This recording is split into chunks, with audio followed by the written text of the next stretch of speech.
Hey guys, how's it going? This is Purger of MediaAlternatives.net, your newest website for alternative news and media. Uh, I had something to talk about here, and you guys probably already saw it. Apparently, Bin Laden allegedly released a new video recently and is calling for jihad against Israel because of what's going on. And what I really want to talk about is how if we really didn't want people to, or if we really didn't want people to take Osama bin Laden seriously, well, then why are we giving him a megaphone? I mean, honestly, if you have a crazy person, or if he's supposedly crazy, and if you don't want people to heed his message, and if you don't want for people to really, if you don't want for him to be a catalyzing point, so to speak, well, then why are you gonna broadcast every single thing the guy says on the news of all places, or on mainstream, huge giant CNBC, NBC, all these different stations that people look at all the time? I mean, it would seem to me that wanted, if you knew this guy was crazy, or if he's supposedly crazy, or uh, if he's some sort of quote radical guy, then you wouldn't want to really give him the time of day. I mean, you would go ahead, leave the guy alone.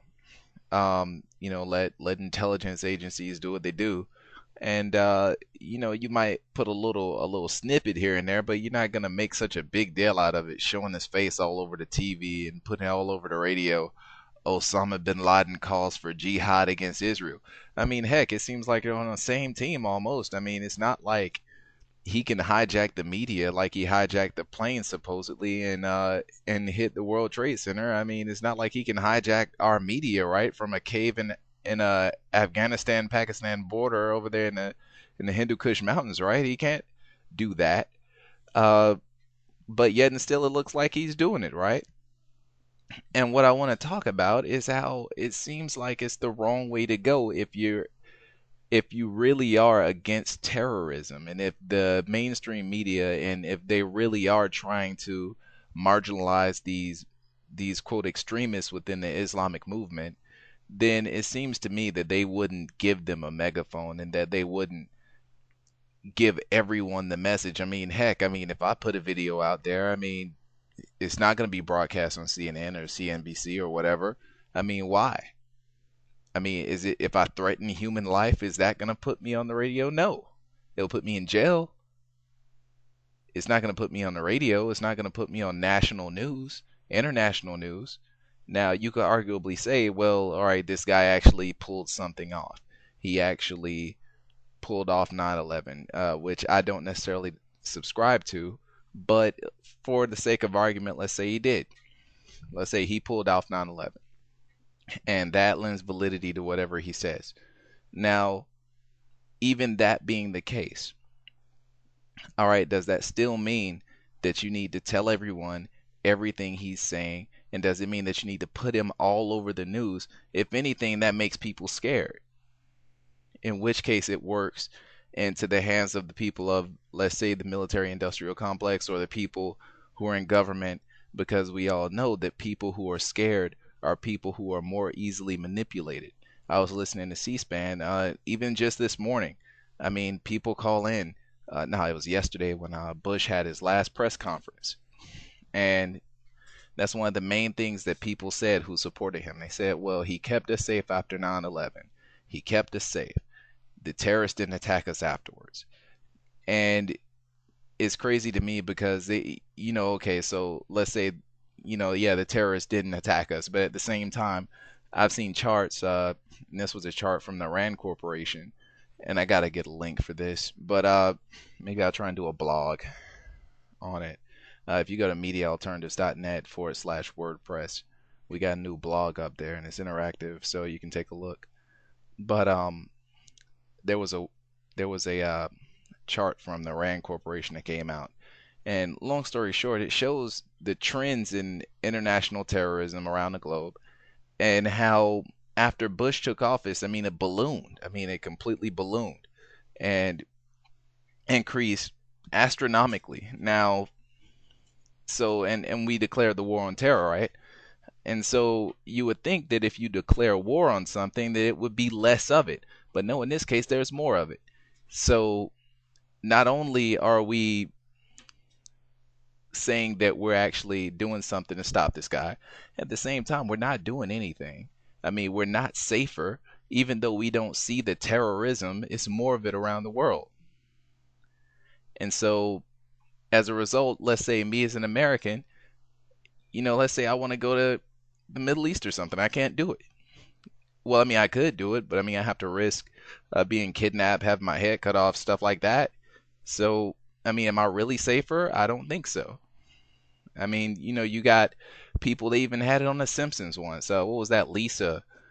She, when they went overseas, she had on a backpack with a giant red leaf on it. She was supposed to be a Canadian citizen instead of an American citizen.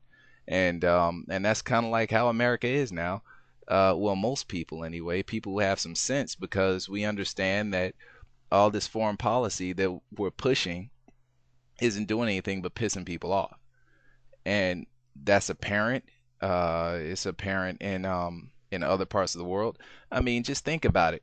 We're the only country. I mean, even the UK, even they have sense enough to protest the Palestinian conflict and Israel bombing innocent people over there. I mean, come on. I mean, and it's sad that APAC has such a big hold on mainstream media. So, like I said, once again, did he really help us out? Did he really keep us safe from the terrorists? I don't think so, because if he did, then I would be able to go anywhere. And then he also had the audacity to say that uh, America's reputation as a moral authority in the world wasn't damaged. Well, you torture people, which is what he did. Call it harsh interrogation if you want to. We didn't call it harsh interrogation when the Ottoman Empire was found torturing people, and we definitely didn't call it harsh interrogation when our troops were subjected to it over in Korea and in Vietnam. Ask McCain if it's harsh interrogation and not torture. Ask him. I mean, we got the same manual that those guys got, the Korean manual, and in fact, that manual is supposed to bring about false confessions, which means that it's not even made to be accurate. It's torture that's made to pretty much make the person say whatever the torturer wants them to say. Someone keeps drowning you and bringing you back to life and drowning you again. It's a horrible experience. You'll eventually say what they want you to say too. Or they'll just kill you and you won't say anything. And like I always said, if you don't believe me, ask McCain. He said whatever they wanted him to say on communist radio. Got on there, said he was a war criminal, everything. This is supposed to be the guy who is a great hero of America, who was the great war hero who was supposed to be president. And he was supposed to be such a hero because he was tortured and now he's back. And BS. But like I said, so my main point is we're not safer. And if you really want to disenfranchise people who advocate terrorism, such as Osama bin Laden, or if you want to stop them from getting their message out or stop them from recruiting more people, well, then don't put all their news all over the news. I mean, don't broadcast it for everyone to see. I mean, it's crazy to me how you have people like Ron Paul or Dennis Kucinich or other people who were telling the truth. They don't put them on the news, and they're not advocating to kill thousands of innocent people, right? So I think that's a real crazy situation where you have people like Ron Paul or you have people, other politicians who tell the truth, who are trying to honestly tell people what's good for them, what's really going on in politics, why the financial situation is so bad, and why it will get worse. But instead, they rather put terrorists on TV. They rather scare you. and make you feel like you need the government, which is the main reason why people really like the government is because it's supposed to protect us. But in this case, it's not really protecting us, is it? They are protecting us, they would have caught them. They're protecting us, then they'd actually do what's best for the economy instead of doing what's best for big business, right? Anyway, I'm running out of time here. This is Purger of MediaAlternatives.net. Peace.